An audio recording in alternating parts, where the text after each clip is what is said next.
Dollar. Dirt on money, no soul. Had to go and get it, ain't no time to kick it. Got a stack and flip for my foes. Dollar.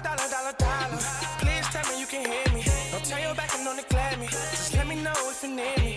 Dollar. Let me watch out for my partners. Keep my money long, get my team strong. Let me run away from my problems. Yep, what's good, original crew, man? We're back. We got another round of Dave Chappelle and the Dreamer. I know we apologize, bro. We've been trying to get this. We've been trying to get this reaction out for y'all for over a week. Why are you looking at me like this? You like, I'm ready to do it. I don't know. Yeah, it's been a little bit over a week. So, again, we apologize. The problem is, where we get in these videos, they're very cut weird. Mm-hmm. And so, instead of trying to watch, it's like you really got to say, all right, where is it getting cut at so we can just pick up from. So, that's the reason why I've been taking some. I've been trying to figure out, instead of trying not to watch it, I'm just trying to see where certain things cut at so we can splice it together and so we can get a good reaction with y'all. So, again, I apologize. Because the way stuff is, we can't react to the original because it's going to get taken down. So we have to react to it this way. That's the reason why, even the way it's edited and stuff, we don't do none of that. Dang, nuts. Yeah. But it's just so it can be up on YouTube. We can have a good time. Yeah. So with that being said, before we get into it, make sure you check out the links in the description box. Down below. You already know where to go. If you want the first part, you got to do it. Check out down below. Also, if you enjoyed today's visuals, like it with a thumbs up. We highly appreciate it, man. But let's hop into it. Let's check it out. Let's have a good time. You ready? I'm ready. We got three different parts that we're doing. And I think this is the last 3 parts that this channel has. And basically, we wrapping it up from here. But we got other stuff on the way. So y'all want the comedy reactions back? Let us know. We got a cooking up for you. But ready? I'm ready. Let's get it. Oh, boy. Oh, boy.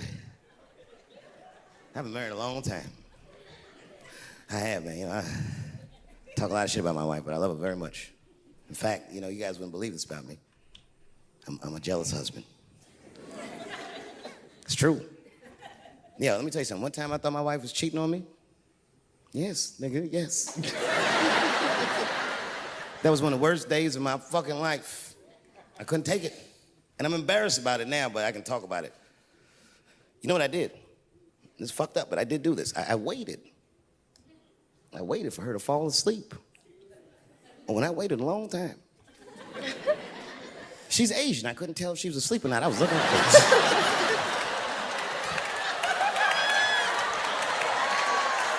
Hell no. Sounds so bad. And when I was sure she was asleep, you know what I did? I stole the iPhone. Took it downstairs and started trying out passwords to see if I could open it. I couldn't figure out the password. Then I remembered it's an iPhone. This shit has facial recognition. I was just like, oh. And that shit opened right up.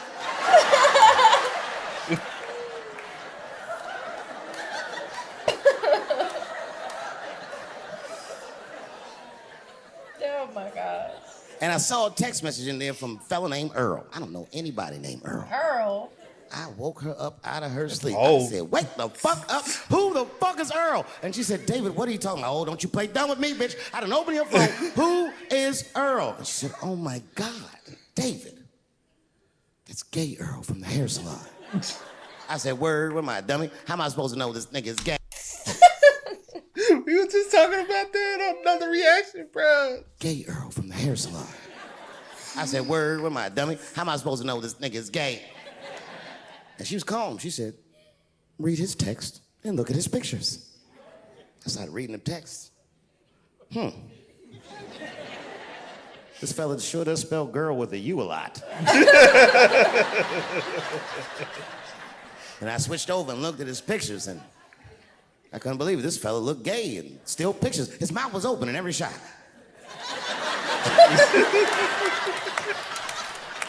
And then I knew she was telling the truth. And then I felt like dumb. I said, I'm sorry. I'm sorry. Okay, I'm sorry. Here, take your phone. I'm sorry. Just go back to sleep. I'm sorry. I guess I just been insecure because all this cheating I've been doing. Good night.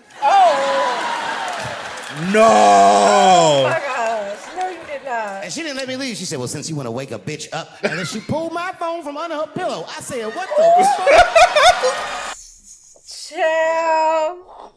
Oh, man. Oh, bro, this shit crazy. Somebody pulled my phone from under her pillow.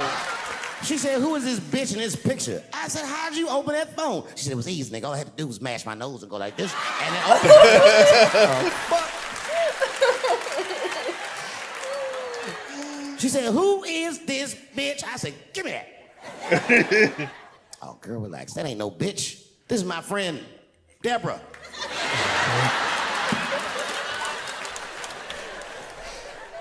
I'm gonna close the night with a long story. Do you mind?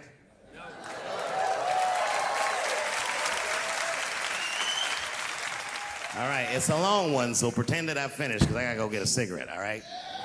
I'm not done, but just act like it. I would prefer staying in the Yosins for acting. Thank you very much. Good night.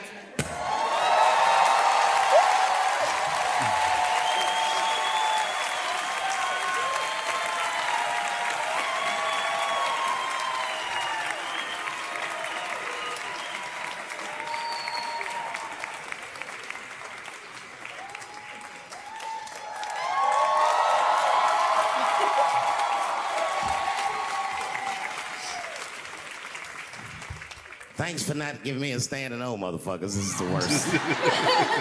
It's all right. It's all right. I just wanted to smoke. You like that, don't you?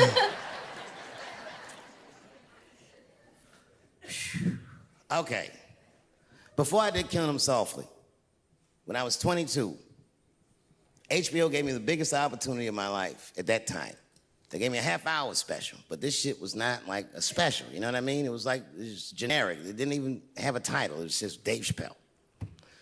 And I shot it in San Francisco at a place called Broadway Studios, which is on the second floor of a building. And beneath Broadway Studios is a nightclub.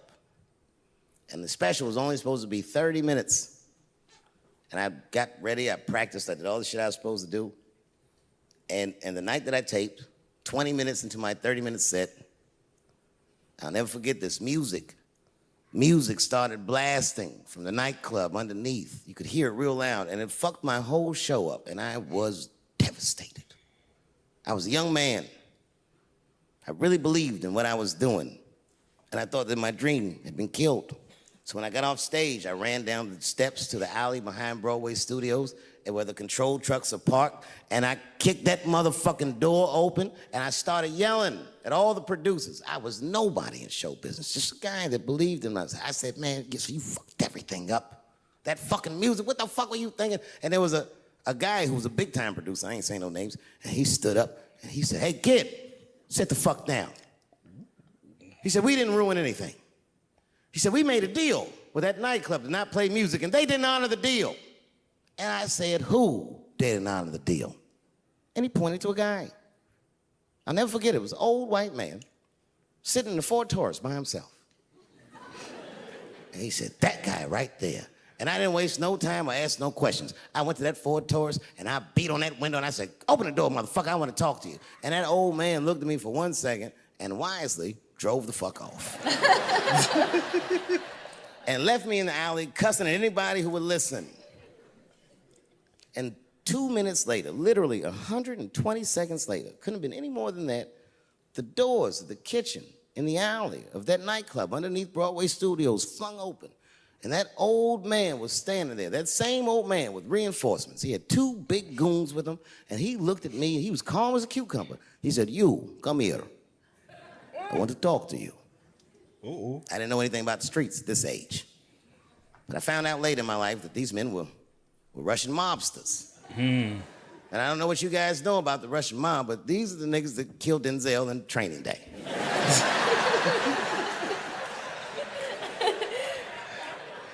And all the producers knew what I was up against. They said, Dave, do not go in there. And I said, fuck y'all. And I walked right into that kitchen. And they closed the doors behind me, and it got dark as fuck in there. And I knew, I'm not dumb, I knew I was in a bad situation. But you have to understand, I believed in what I was doing, and I didn't give a fuck. Just kept cussing at these motherfuckers, telling them how they ruined my life. And that old man couldn't believe that I was talking all this shit. And as soon as I took a breath, he stopped me gently. He said, hey, kid, listen. Your friends lied to you. He said, we made a deal, but your friends never paid me.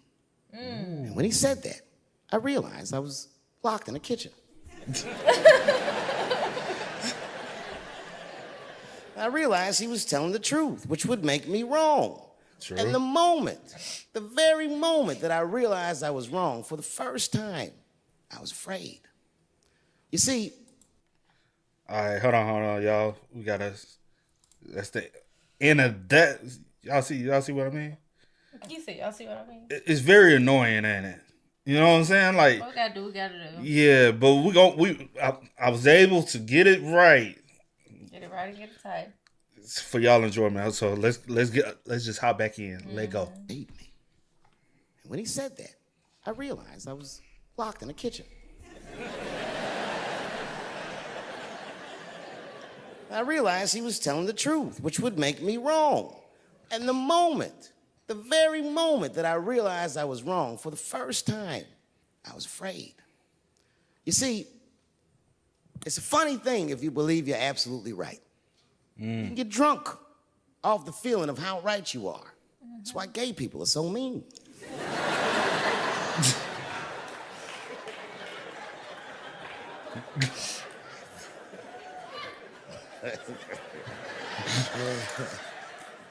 But I didn't buckle. You guys would have been very proud of me. I was scared, but I didn't buckle. I said, well then, sir, I owe you an apology. But I believe that no matter what reason that music was playing, it ruined my life.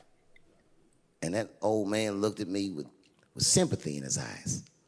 And he walked over to me and he gently placed his hand on my cheek, which I gotta tell you, is a very emasculating thing to do. I was standing there looking at this nigga's hand on my cheek like,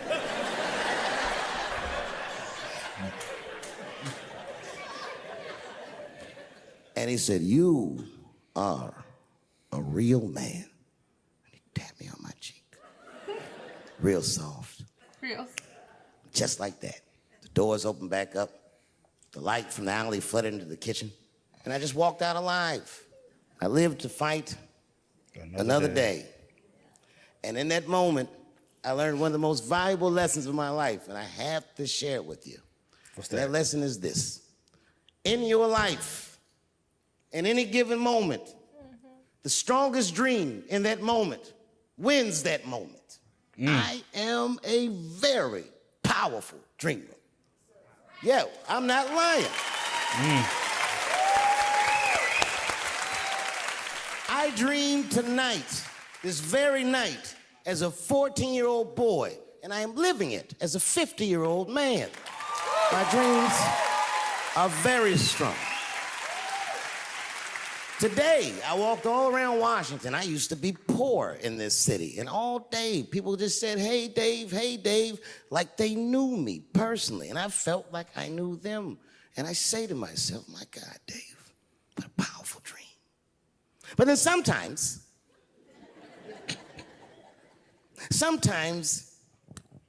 I feel regular. Just feel like myself. Maybe I'll smoke some weed and be in some nightclub and feel shy. But I'll look across the nightclub and I'll see some guy that no one's ever heard of. But this nigga worked all week and got bottle service. And his bitches bringing Moet with sparklers to him. I picture in my mind he's Persian. He's doing some kind of weird Persian dance. And he got 6 bitches at his table because he got so much liquor, and they all call him saying, go Cena, go Cena.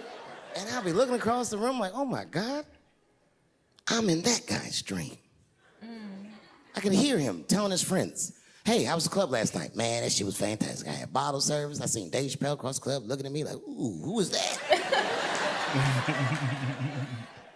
And that's the trick to life. You have to be wise enough to know when you were living in your dream.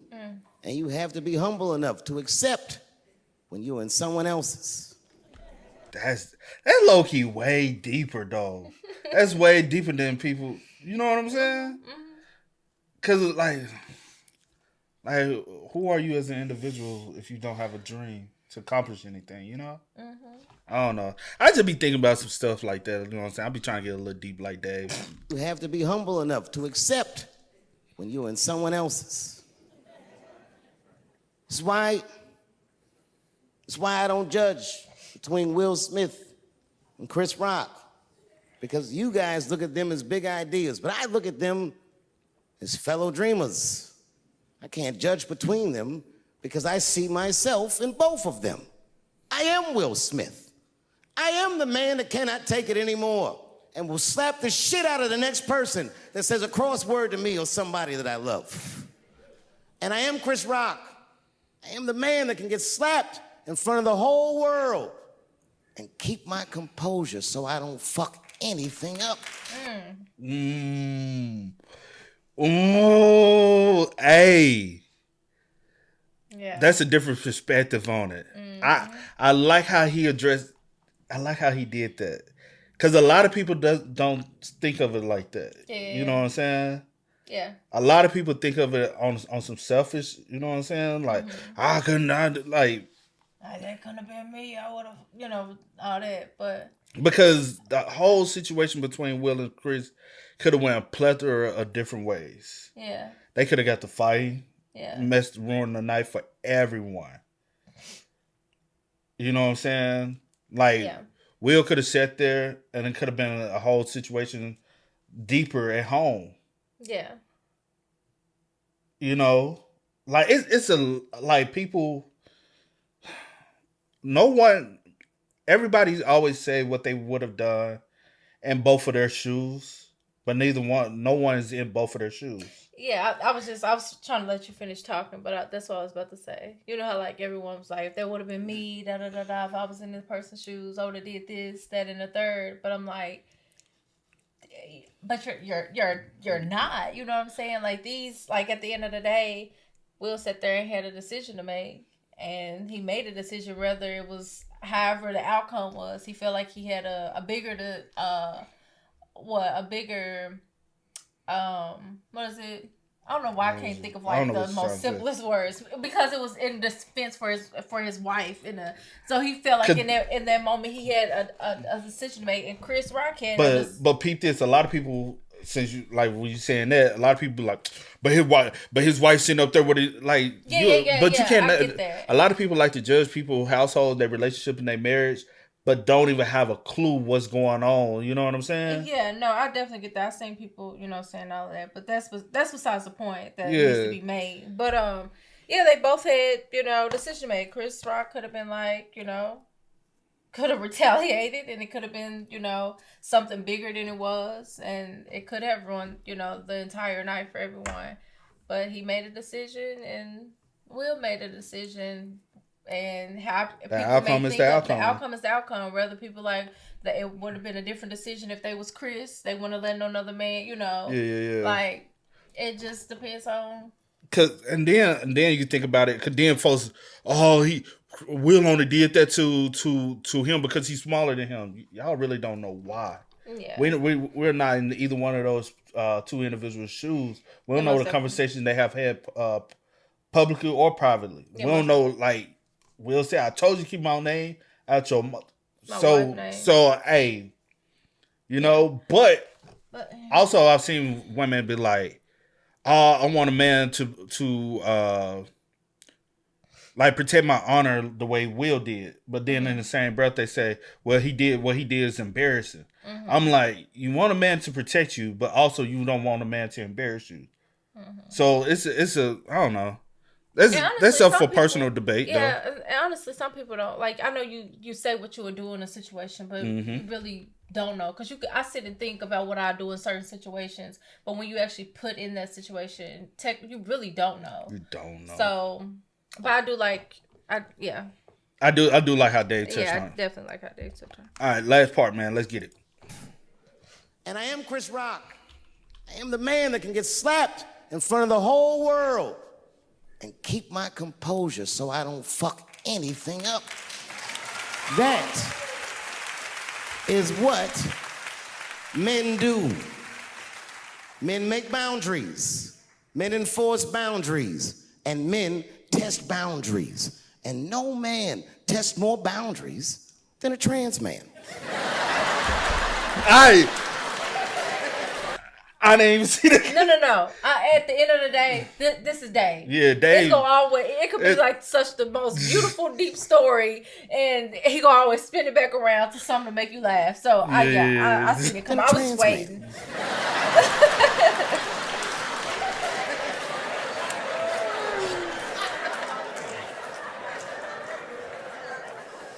Oh man. When I see a fellow dreamer, I give them my utmost respect. Even if I don't understand what their dream is. I know a dreamer when I see one. And I've met many powerful dreamers in my life. None more powerful than a man who calls himself Little Nas X. I met this nigga at a party. I had no idea who he was. But the minute he walked in that party, I knew I was in his dream. Everybody in the party was another dreamer. Everyone was famous, but when that nigga walked in, he was dressed like C-3PO. He was shining.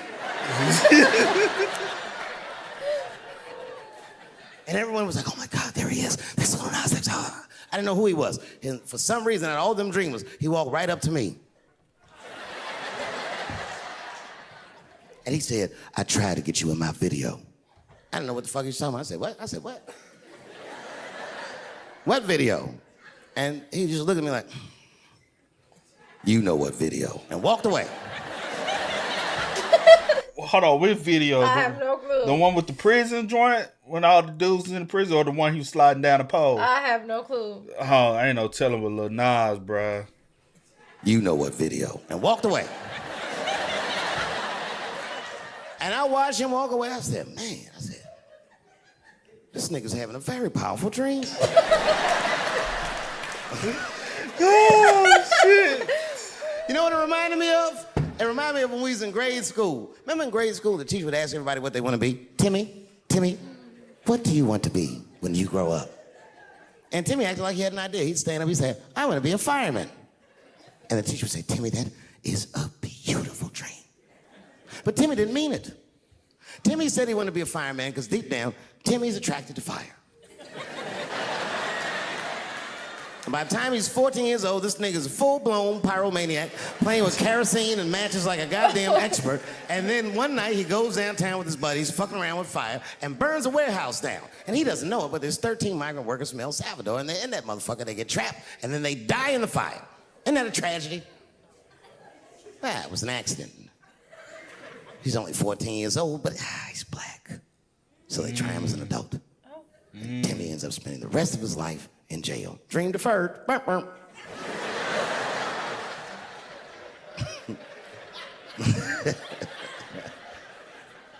What about you, Billy? Billy, what do you want to be when you grow up? And Billy stands up and he says, I want to be president of the United States.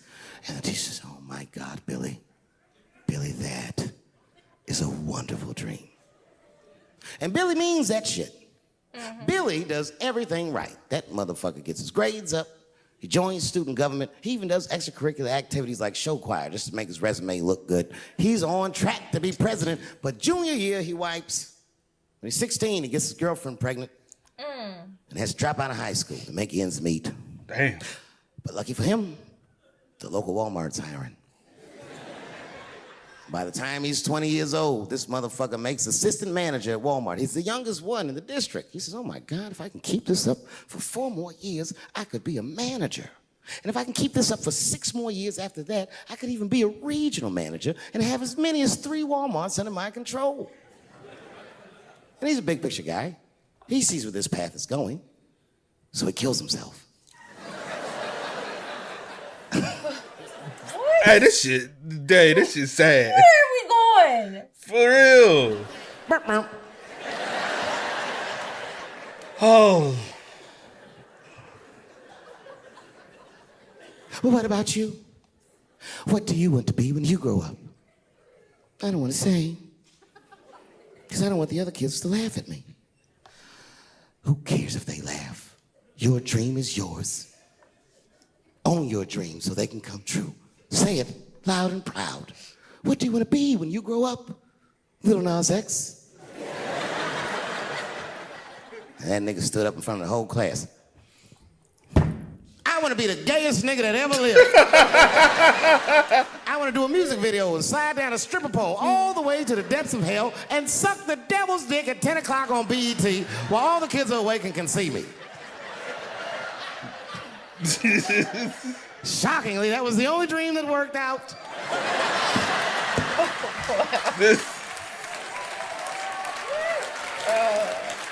Dang. That's why I'm here tonight in the city where I built the dreams that I live. Because I wanted to tell you all that they came true. And I wanted to thank you all for making the man that I am today. Man, shout out to Dave, man. Shout That's out to crazy. Dave. What have you ever what is the dream that you had growing up? Like when the teacher asked you, "Hey, what do you want to be when you grow up?" Do you I was sitting here thinking, and I was like, I don't remember. You don't remember? Like, I know what I've always known what I kind of wanted to do. Are you doing it? And then I always used to say I really wasn't sure. I just knew that I wanted to be in some type of position to like help people. But I didn't know what that looked like or what that was, and I guess I wasn't like specific about it. Yeah. Very vague, but you knew like in some type of direction. And that's why like when you do like say or put things out there or ask for things, you do need to like be very, detailed as to what it is. But I remember mine's, man. I remember mine's. Basically, I remember like everybody. I was like, man, that's cool or whatever. I said, but I can't see myself doing any of that, right? Mm-hmm. Like any of like the generic shit. I want to own my own business one day. I want to be a firefighter. I want to be a doctor. I want to be a lawyer. I'm like, F all that. Teacher came and asked me. I said, well, one day, I just don't want to work for nobody. Mm-hmm. I said, I don't want to have to get up, go clock in, be on somebody's clock. I said, I see what my mom goes through every day. Mm-hmm. The stress and all that. I said, I don't want to see that for my future. Mm-hmm. I said, I want to be able to wake up and work for myself, be on my own time. And like, that could kind of sound laziness, but I was like, I just want to be my own boss. Yeah. And I'm living my dream. I don't have to wake up, answer to nobody but myself. You like, well, I got to answer. You have to answer to me. But but when I was like little, I guess like or if you go back and like ask my mom or something like that, I was just to say I wanted to like model. But other than that, yeah. But no, I remember one time you told me you said I knew I just wanted to be able to use. I had a vision. I was using my voice. To make a change. Yeah, like I wanted to help people somehow, some way. Yeah, rather. Could you say that's partially what you're doing now? But that's the thing I said. But you just don't know the impact. The impact could be greater than actual physical going out there. I knew I wanted to use my voice. I knew I wanted to help people. Because I'm just like very big on like giving. And in some form of fashion. In some form of fashion, yeah. So I didn't know. Like looking at it now, I'm like, is this what I dream? Is this what I? But you wasn't being specific about it. But yeah. So now I'm just like, I don't know. I don't know if this is what I've allow your dream to guide you. Your dream is to inspire to help others. You can be on the path to that. Yeah. So you gotta look at it that way. Mm-hmm. But hey, man, y'all spam us up in the comments, man. Y'all let us know y'all thoughts and opinions about it for us in the comment section down below. But until next time, y'all know how it go, man. I do go by the name DJ New Kid. This is Sierra Nicole. We are. We out. Go and get it, ain't no time to kick it. Got a stack and flip for my foes. Dollar. Please tell me you can hear me. Don't tell your